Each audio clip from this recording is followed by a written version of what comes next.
आज की इस वीडियो में हम लोग देखेंगे कि ट्रांसफॉर्मर का रेटिंग केवीए में क्यों लिखा हुआ होता है।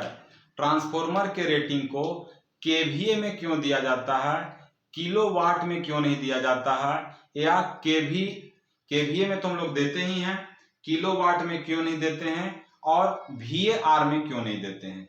तो इसको बहुत अच्छे तरीके से हम लोग यहाँ पे क्लियर करेंगे। तो सबसे पहले समझो कि केवीए का मतलब क्या है। केवीए का मतलब होता है, के का मतलब किलो हो गया, के का मतलब क्या हो गया, किलो हो गया, ठीक है, किलो हो गया, ठीक ना।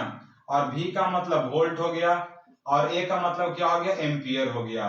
ए का मतलब क्या हो गया, एम्पियर हो गया, यानी कि किलो वोल्ट एम्पियर। तो ये किसका यूनिट है, ये किस पावर का यूनिट है। तो इलेक्ट्रिकल में आपको पता होगा कि इलेक्ट्रिकल में पावर तीन तरह का होता है। एक होता है आपका एपरेंट पावर, एक होता है आपका एपरेंट पावर, एक होता है आपका रिएक्टिव पावर, और एक होता है आपका रियल पावर। तो एपरेंट पावर का यूनिट VA होता है, और रिएक्टिव पावर का यूनिट होता है आपका VAR होता है, और रियल पावर का यूनिट क्या होता है, वाट होता है। अगर इसी में के लगा देंगे हम लोग तो किलो वोल्ट एम्पियर हो जाएगा, इसी में के लगा देंगे तो किलो वोल्ट एम्पियर रिएक्टिव हो जाएगा, इसी में के लगा देंगे तो किलो वाट हो जाएगा।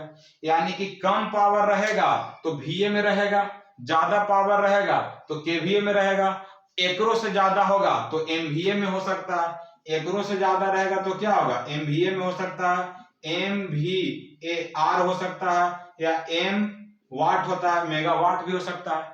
तो लेकिन सवाल उठता है कि हम लोग KVA में देते हैं। तो इतना तो तुमको समझ में आ गया होगा कि जो KVA लिखा हुआ है उसका मतलब एपरेंट पावर का यूनिट लिखा हुआ है। किसका यूनिट लिखा हुआ है, एपरेंट पावर का यूनिट लिखा हुआ है। क्योंकि आपका पता है कि VA एपरेंट पावर का यूनिट होता है, VAR रिएक्टिव पावर का यूनिट होता है, और तुम्हारा वाट किसका यूनिट होता है, तो वाट होता है तुम्हारा रियल पावर का यूनिट। एकरे में अगर किलो से मल्टीप्लाई कर देंगे तो KVA हो जाएगा। लेकिन KVA में ही ट्रांसफॉर्मर का रेटिंग क्यों देते हैं, उसके लिए देखो बहुत आसानी से हम लोग सिर्फ सेकेंडरी वाइंडिंग को बना रहे हैं। ट्रांसफॉर्मर का सेकेंडरी वाइंडिंग बना रहे हैं। यहाँ पर मान लो कि इंडक्टर है, और यहाँ पर क्या है, सेकेंडरी वाइंडिंग का रेसिस्टर लगा हुआ है, और यहाँ पर हम लोग दो को लोड लगा दे रहे हैं, दो लोड लगा दे रहे हैं। एक लोड जो है तुम्हारा, एक लोड जो है हम लोग रेसिस्टिव लोड लगाए हैं, ठीक है। एक लोड जो तुम्हारा है रेसिस्टिव लोड लगा हुआ है, एक रेसिस्टिव लोड लगाए हुए हैं, रेसिस्टिव लोड लगाए हुए हैं, और दूसरा क्या लगा हुआ है, इंडक्टिव लोड लगा हुआ है।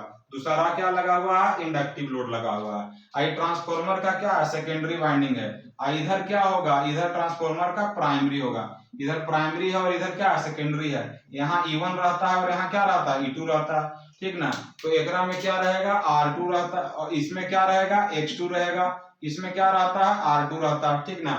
अब देखो, अब ये रेसिस्टिव है तो रेसिस्टिव लोड कौन सा पावर लेता है, ठीक है, रेसिस्टिव लोड आपका रियल पावर लेता है। रेसिस्टिव लोड कौन सा पावर लेता है, रियल पावर लेता है। इंडक्टिव लोड में कौन सा पावर होगा, रिएक्टिव पावर होगा। इंडक्टिव लोड में कौन सा पावर होगा, रिएक्टिव पावर होगा।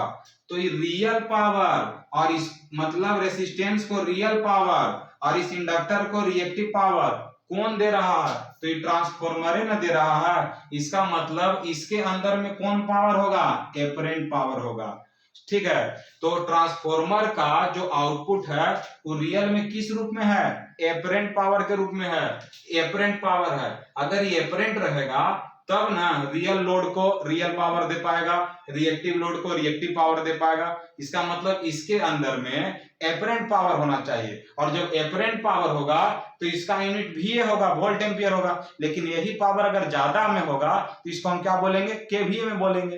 तो आप सीधे सीधे बोल सकते हैं कि ट्रांसफॉर्मर का रेटिंग KVA में इसलिए होता है क्योंकि ट्रांसफॉर्मर का जो सेकेंडरी से सप्लाई जाता है वो आपका एपरेंट पावर होता है, और एपरेंट पावर का स्मॉल यूनिट VA होता है, और उससे थोड़ा बड़ा यूनिट क्या होता है, KVA होता है। उससे भी बड़ा यूनिट लेगा तो MVA होगा। लेकिन जनरली किलो वोल्ट एम्पियर में ही लेके चला जाता है, क्योंकि उतना में सारा काम हो जाता है, मेगा वोल्ट में जाने का जरूरत ही नहीं पड़ता, ठीक ना। तो आपको समझ में आ गया होगा कि जो ट्रांसफॉर्मर है उस पर किस तरह का लोड लगा हुआ है हमको पता नहीं है। हो सकता है कि रेसिस्टिव लोड हो सकता है कि इंडक्टिव लोड हो सकता है कि कैपेसिटिव लोड हो सकता है कि उसका कॉम्बिनेशन हो। यानी कि जिस तरह का लोड लगल रहेगा उसी तरह का सप्लाई देना होगा ना। तो दोनों तरह का रियल पावर और रिएक्टिव पावर किस में रहता है, एपरेंट पावर में रहता है।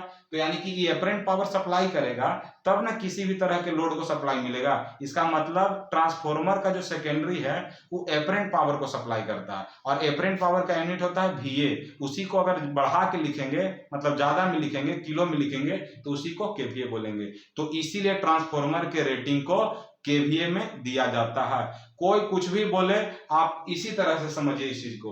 इससे आसान तरीका हमको नहीं लगता है कि कोई और होगा इस चीज को समझने के लिए। तो बहुत आसान तरीका से हम लोग ट्रांसफॉर्मर के रेटिंग वाला क्वेश्चन को समझ लिए।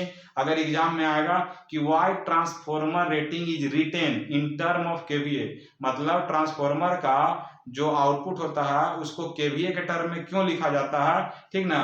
तो इसलिए लिखा जाता है कि सेकेंडरी क्या करता है, आपका एपरेंट पावर सप्लाई करता है। एपरेंट पावर ही क्यों सप्लाई करता है, क्योंकि यहाँ पर रेसिस्टिव लोड भी हो सकता है, इंडक्टिव भी हो सकता है, कैपेसिटिव भी हो सकता है। मतलब रियल पावर भी इसको देना पड़ सकता है, रिएक्टिव पावर भी देना पड़ सकता है, या दोनों पावर देना पड़ सकता है। कौन सा पावर देना पड़ सकता है ये पता नहीं है, इसलिए यहाँ पे क्या होगा, एपरेंट पावर होगा। तो उम्मीद करते हैं कि KVA रेटिंग क्यों होता है ट्रांसफॉर्मर का ये समझ में आ गया होगा। नेक्स्ट वीडियो में हम लोग कुछ नया टॉपिक ट्रांसफॉर्मर का लेके आएंगे। अगर वीडियो अच्छा लग रहा है तो प्लीज लाइक शेयर सब्सक्राइब जरूर करो।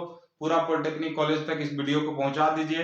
हर कॉलेज तक पहुंच जाएगा तो हर विद्यार्थी को इससे बेनिफिट होगा और हमको भी मोटिवेशन मिलेगा।